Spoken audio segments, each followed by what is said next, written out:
Vamos a desarrollar una serie de videos sobre algunos temas contenidos en este libro nuestro de dirección y asesoría de la investigación científica, publicado en Colombia, en España, México, Cuba, en varios países, en que abordaremos elementos básicos, ¿no?, del marco teórico y otros aspectos relacionados con los proyectos de investigación científica. En esta primera ocasión vamos a abordar el tema referido a la elección, los criterios a tener en cuenta a la hora de elaborar o elegir, mejor dicho, un tema, ¿no?, para un proyecto de investigación científica.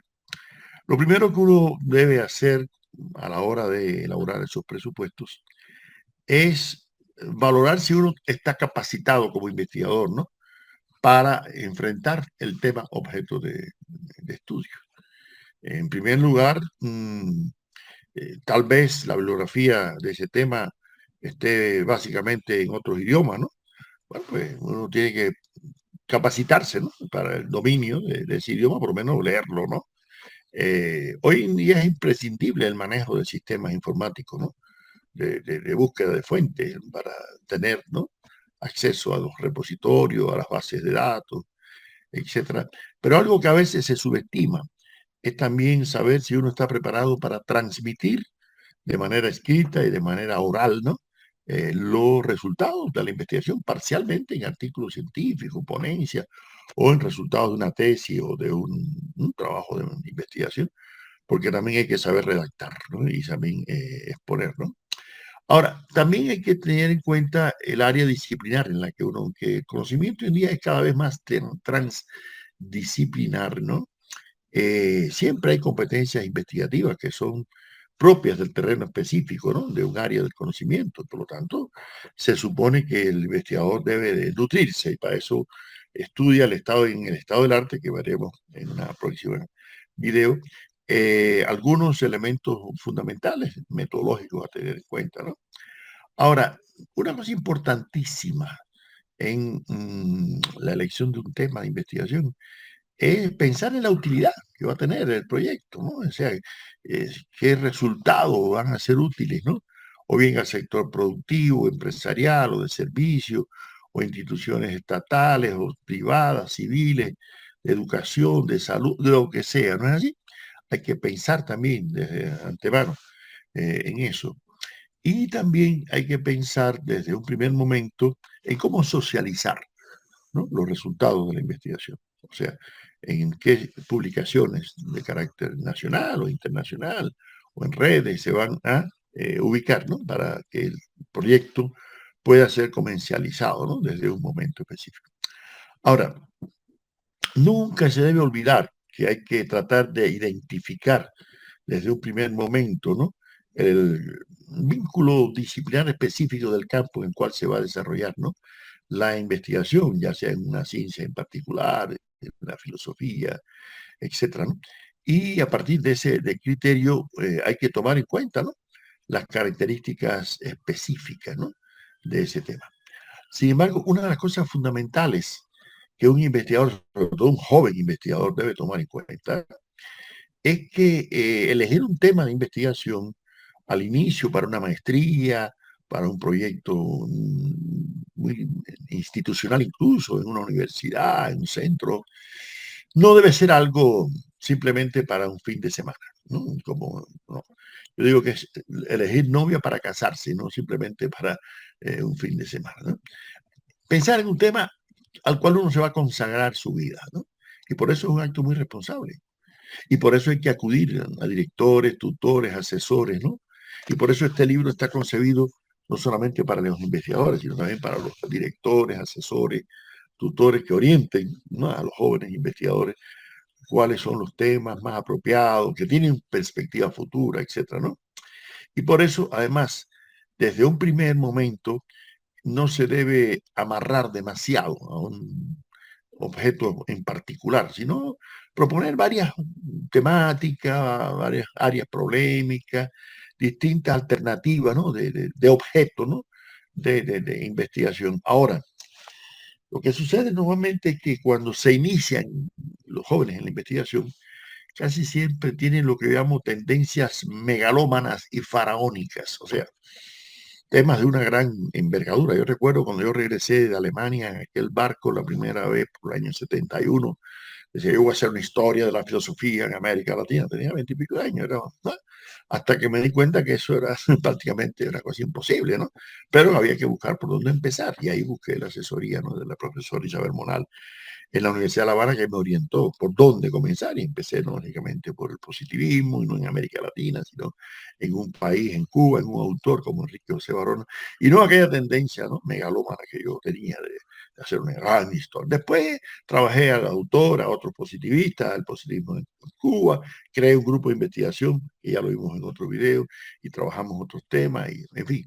Pero eso tiene que ser a largo plazo y hay que pensarlo desde el primer momento, ¿no? Evitar, ¿no?, ese tipo de temas inaprensibles, ¿no?, que no se pueden, ¿no?, realmente desarrollar en un proyecto, porque lo más importante también es que los proyectos se vean sus resultados parciales a corto plazo, a mediano plazo y a largo plazo. Así que usted vea, no es que termine un proyecto y después diga, ay, ¿y ahora qué voy a hacer? No, no, no, no. Usted tiene que saber qué va a hacer en el próximo proyecto, ¿no?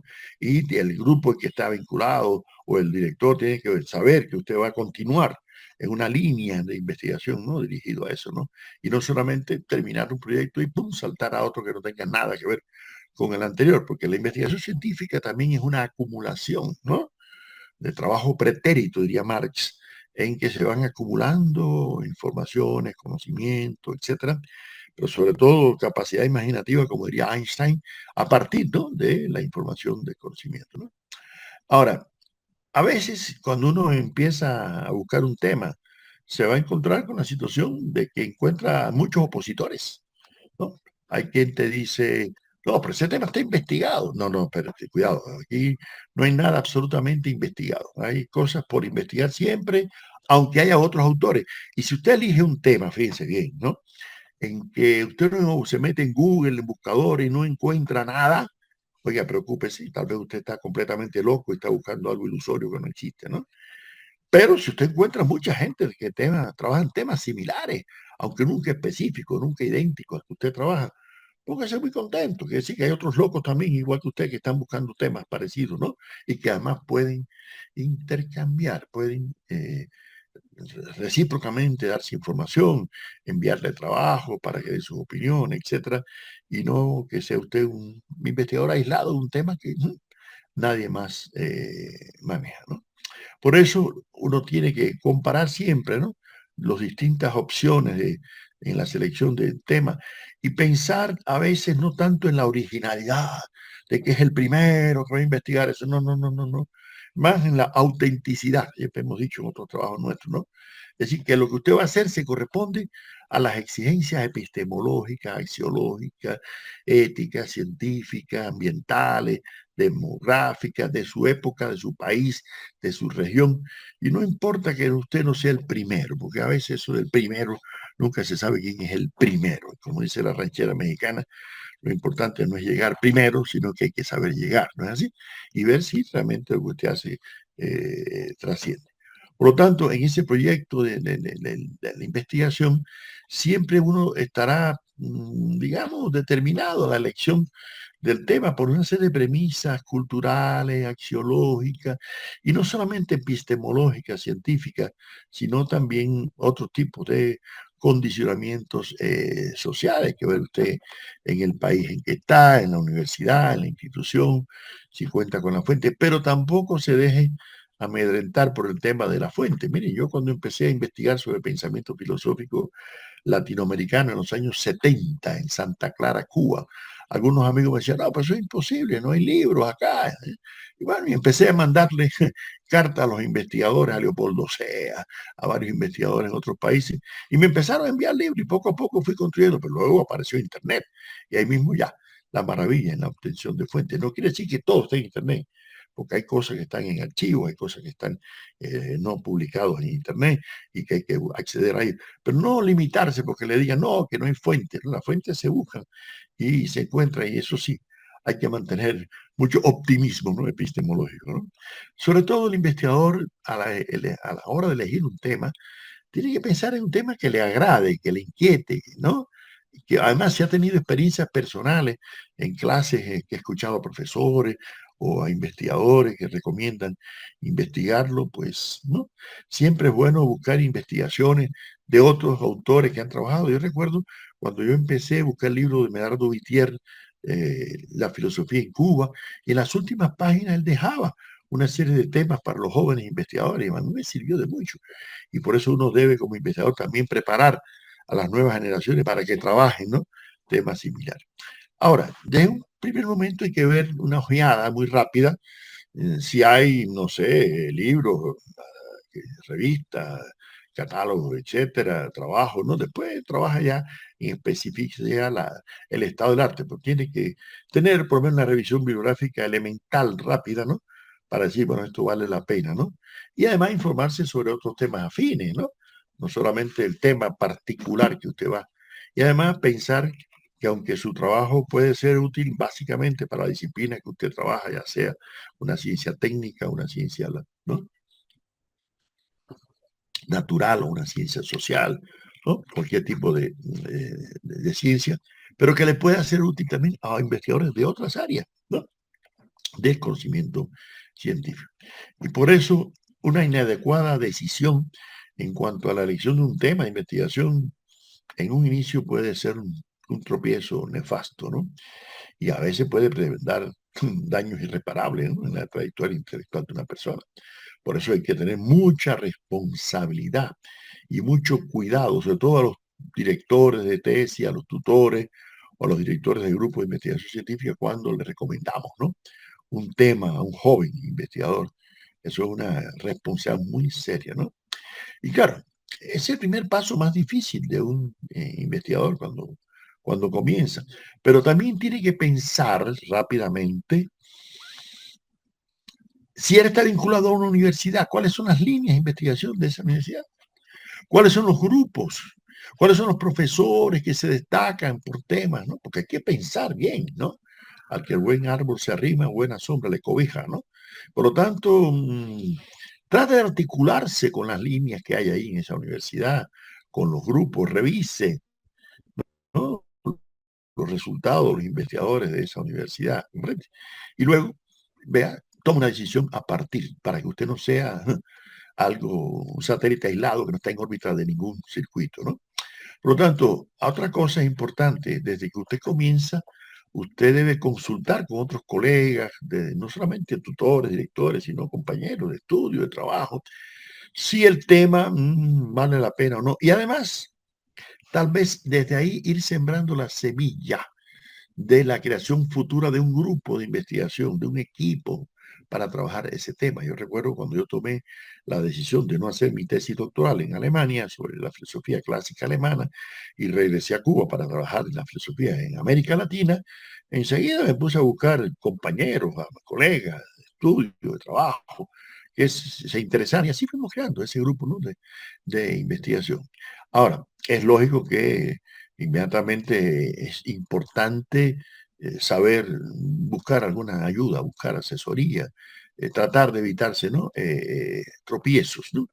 Y desde un primer momento buscar temas que sean sencillos, no temas demasiado complejos, ¿no?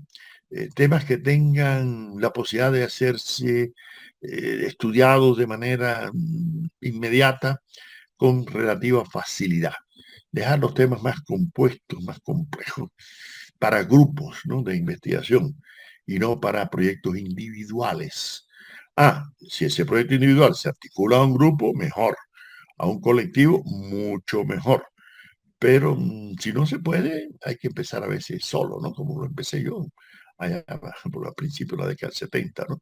Ahora, también hay que tomar en cuenta siempre dónde se van a presentar esos resultados. Yo digo que uno tiene que hacerse la pregunta, bueno, ¿y para qué yo voy a investigar esto, no? ¿Quién me va a comprar esta vaina, como decimos los caribeños, ¿no? ¿Qué institución privada o pública, universidad, empresa, estatal o privada le va a interesar. ¿Qué editorial me puede publicar estos resultados como un libro? ¿Qué revista le va a interesar que yo le envíe, ¿no?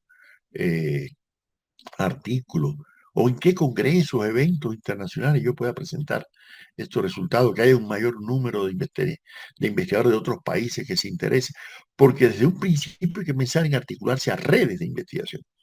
Hoy en día la investigación de ese investigador aislado allá en su laboratorio o en su escritorio, no. Hoy en día es la intercomunicación. Ahora, en el proceso de la elección de un tema de investigación hay muchos factores, ya les he indicado algunos, pero hay 7 que para mí son esenciales, ¿no? Primero, la temporalidad, la espacialidad, la determinación cuantitativa y cualitativa, la modalidad, la circunstancialidad, pero sobre todo la utilidad. Vamos a ver muy brevemente algunos elementos de estos que se deben tomar en cuenta, ¿no?, por un investigador. Primero, sobre la temporalidad. No existe absolutamente nada en el universo fuera de la dimensión temporal, ¿así? Que por supuesto no existe aislada, existe también articulada, ¿no?, en la espacial, como ya la teoría de la relatividad demostró, ¿no? Pero lo cierto es que la realidad, tanto física, natural, como social, como incluso espiritual, siempre se puede vincular a una etapa, a un periodo evolutivo, a una época histórica, a una circunstancia, ¿no es así? O sea, que se puede subdividir, ¿no es así? Y por lo tanto, claro, de manera también algo artificial y algo convencional, ¿no? Pero siempre que se haga con relación a una determinada temporalidad, hay que evitar que el proyecto no se pueda delimitar temporalmente, porque puede dar lugar a errores, y yo voy a presentar muy brevemente algunos errores que no conducen adecuadamente y otros que sí conducen a lograr objetivos inmediatos. Por ejemplo, eh, el impacto de las nuevas tecnologías de la información en el sistema empresarial brasileño de inicio del siglo XXI. Puede ser un proyecto precisado, inicio del siglo XXI. Bueno, lo mejor es que si era en la primera década del siglo XXI, no sé, en un quinquenio, pero bueno, tiene algo de precisión, ¿no? O este de la contaminación ambiental en localidades más pobladas de Bogotá entre 1998 y 2008. Bueno, ya está mucho mejor precisada, ¿no?, la temporalidad. Y se pueden desarrollar, eso fue una tesis doctoral, incluso de una profesora aquí de la Universidad Distrital de Bogotá. Ahora, imagínense estos temas si se pueden desarrollar como un proyecto inicial. Yo no digo que a largo plazo, las técnicas hidráulicas precolombinas. Imagínense usted cuántas técnicas hidráulicas precolombinas existen, ¿no?, en todo, ¿no?, América, ¿no? O las relaciones monetarias mercantiles modernas. Óigame, desde la modernidad hasta acá, ¿cuántas reacciones? Ahora, ¿ustedes creen que esto ha sido producto de mi especulación, que yo he elegido estos ejemplos? No, no. Esto han surgido de propuestas de cursos que yo he ofrecido en varios países de América Latina y sobre temas de metodología de investigación científica o de epistemología, la fundamentación epistemológica de la investigación, que la desarrollo más en este otro libro. ¿Para qué le sirve la epistemología a un investigador o a un profesor? También publicado, ¿no?, en varios países, ¿no?, y premiados los dos en la Academia de Ciencias de Cuba. Y en esos cursos me he encontrado propuestas de esa naturaleza, ¿no? Entonces, otros errores, técnicas agroindustriales contemporáneas. Imagínense usted cuántas técnicas existen, ¿no? O reformas económicas en un país particular. No, eso no son temas apropiados. Ahora, el segundo aspecto es la espacialidad, porque ese parámetro unido al anterior, a la temporalidad, implica lugar, territorio, región, ámbito, país en que se produce, ¿no?, el tema que vamos a investigar, ¿no? Claro, esos límites son relativos, ¿no?, y están mucho en dependencia de otros factores, ¿no? Y ahí el tutor le puede orientar mejor, ¿no es así? Ahora bien, le voy a poner ejemplos válidos, ¿no? Por ejemplo, decir un estudio sobre la industria artesanal en la costa pacífica costarricense a finales de los 90. Está bien precisado, porque Costa Rica, ustedes saben que es un país muy pequeño, que se atraviesa casi del Caribe al Pacífico, pero la costa pacífica está muy bien delimitada, y a finales de los 90, estoy diciendo los últimos 5 años más o menos, ¿no? o el desarrollo del transporte fluvial en el río Magdalena desde mediados del siglo XX. Bueno, no está tan precisado espacialmente, podría hablarse de Magdalena Medio, Alto Magdalena, el Bajo Magdalena, porque no es lo mismo un río tan grande, ¿no? Que cubre prácticamente todo un país, ¿no? Y tampoco la temporalidad lo está tanto, mediados del siglo XX, ¿no? Ahora les voy a presentar ejemplos de proyectos de espacialidad difusa. Por ejemplo, particularidades del sistema mercantil interamericano, óigame, interamericano desde Canadá hasta Chile y Argentina, ¿no? O redes comunicativas urbanas en América Latina, ¿no? Eso no se puede, ¿no? O desarrollo de nuevas tecnologías de la piscicultura en México, ¿no? O particularidades de la industria maderera en Canadá. Esos son temas que no son apropiados para empezar un proyecto de investigación, ¿no? Lo mismo sucede en cuanto al aspecto cuantitativo, ¿no? Ya ustedes saben que desde la antigüedad hasta allá en China, en el Tao Te Ching, se preguntaban por el tema de la determinación cuantitativa, ¿no? En el número, bueno. Pero Pitágoras también nos planteó una posible solución a aquellos que buscaban una sustancia cualitativa, como el aire, el agua, ¿no? El apeiro, el principio, ¿no? De todas las cosas. Y cuando empieza la ciencia moderna a partir del Renacimiento, prácticamente, lógicamente, mm, también con el desarrollo de las matemáticas, lógicamente aparece, ¿no? La determinación cuantitativa con mayor fuerza en Renato Descartes, así, en los ejes cartesianos, y toda la determinación cuantitativa. Sin embargo, ya empezaron a cuestionarse los límites de la determinación cuantitativa. Y por eso Hegel formula en su dialéctica una articulación, ¿no? Entre lo cuantitativo y lo cualitativo como una mediación que a través del concepto de Vermittlung, medida, mediación, ¿no? Para buscar la unidad entre lo cuantitativo, ¿no? Ahora, ningún investigador debe ignorar esa correlación dialéctica, ¿no? De la objetividad entre lo cuantitativo y lo cualitativo. Uno de los errores de los positivistas, de las falencias del positivismo, fue hiperbolizar, ¿no? Lo cuantitativo. Precisamente ese fue el tema de mi primera tesis doctoral que está en este libro sobre el positivismo y el antipositivismo en América Latina. Hoy en día todavía tenemos rezagos del positivismo, ¿no? Muchos cuantitativistas, ¿no? Muy vinculados solamente, ¿no? A lo cuantitativo y además muy vinculado también al efecto, a la función, al resultado, y sobre todo con esta ideología neoliberal que está de moda, de buscar solamente la utilidad, no preguntarse tanto por las causas, es un enfoque totalmente positivista y que no tiene mucho de científico, digamos, aunque puede ser que funcione ideológicamente, nadie lo duda, ¿no?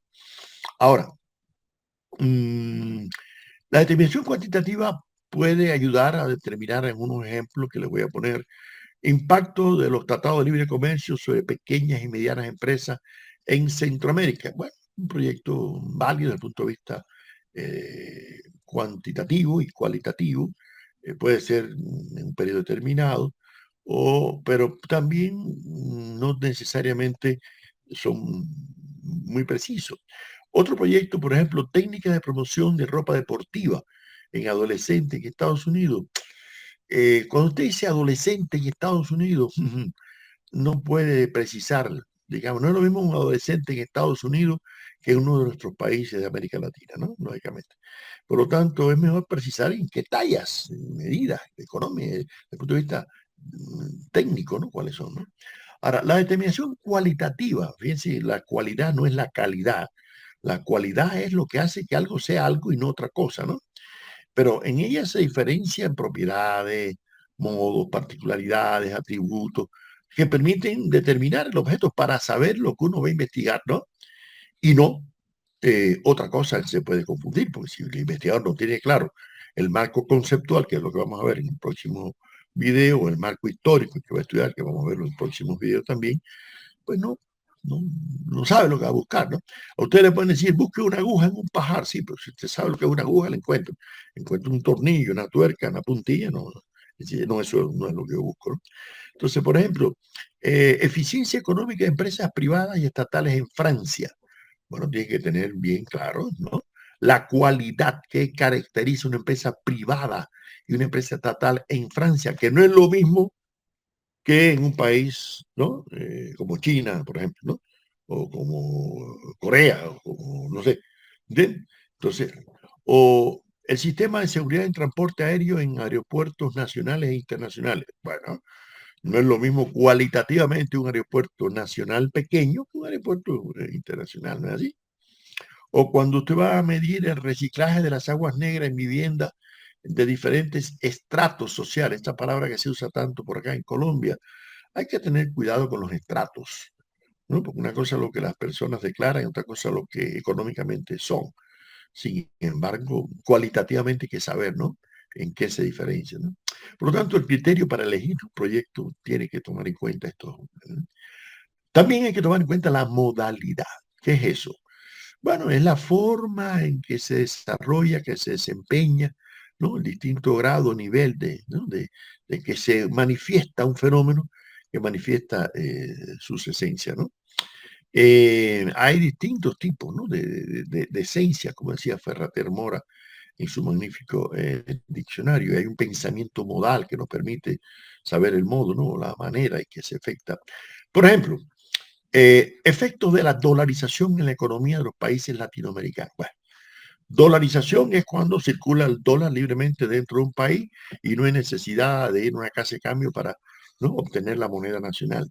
Pero, por ejemplo, será igual la dolarización que hay en Panamá o en Ecuador a la que hubo en un momento en Argentina o en un momento en Cuba.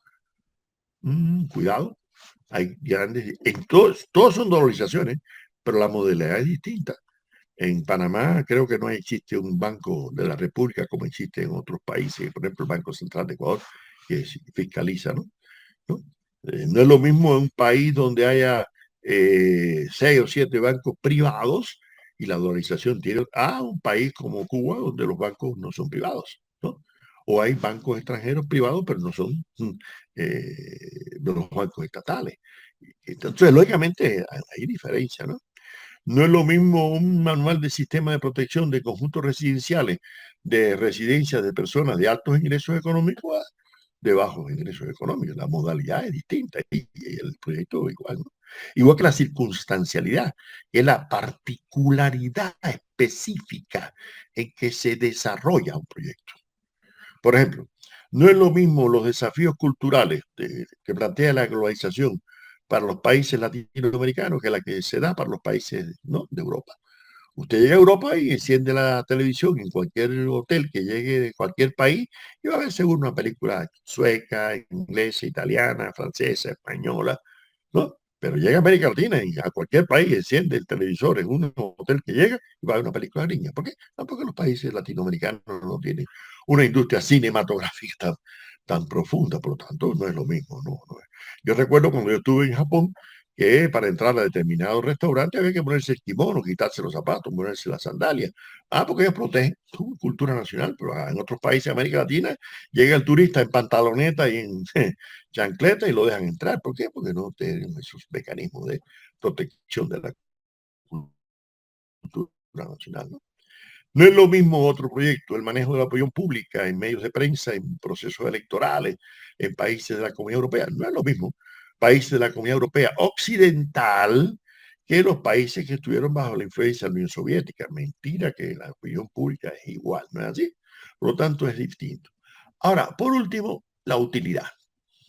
O sea, la utilidad no es lo último, es lo primero, esencial. Hay que pensar qué utilidad va a tener el proyecto, quién lo va a emplear, lo va a socializar, lo va, ¿no? a difundir, incluso a comprarse una patente, ¿no? ¿Qué significación cultural va a tener? Significación ambiental, demográfica, económica, política, social, para la salud, para el medio ambiente, para lo que sea, ¿no es así? Y ahí hay que tener mucha atención a ese efecto inmediato del proyecto de investigación que justifique, además, a corto plazo, a largo plazo, a mediano plazo. Y hay que pensar también, claro, en que ese proyecto me puede servir para un trabajo de maestría, una tesis doctoral o un proyecto, pero siempre pensando que esos, digamos, pasos académicos no deben ser el fin, deben ser el medio para seguir, ¿no?, la investigación hacia, ¿no?, objetivos de mayor alcance, ¿no? Y por eso la investigación científica debe llegar a buen puerto cuando el investigador sabe, porque hay una cosa, y con esto voy a concluir. El investigador es como un buen navegante que quiere llegar a otro puerto, ¿no es así? Ahora bien, él no sabe cómo va a llegar. Él, lo primero que tiene que saber es si está preparado para conducir la nave, ¿no? Pero lo más importante es saber a dónde quiere llegar. Luego tiene que pensar en qué nave va a utilizar y por qué vía, si tiene cartas náuticas, si va a buscar alternativas en que se le presente, ¿no?, una dificultad. Pero lo más importante es a dónde se quiere llegar.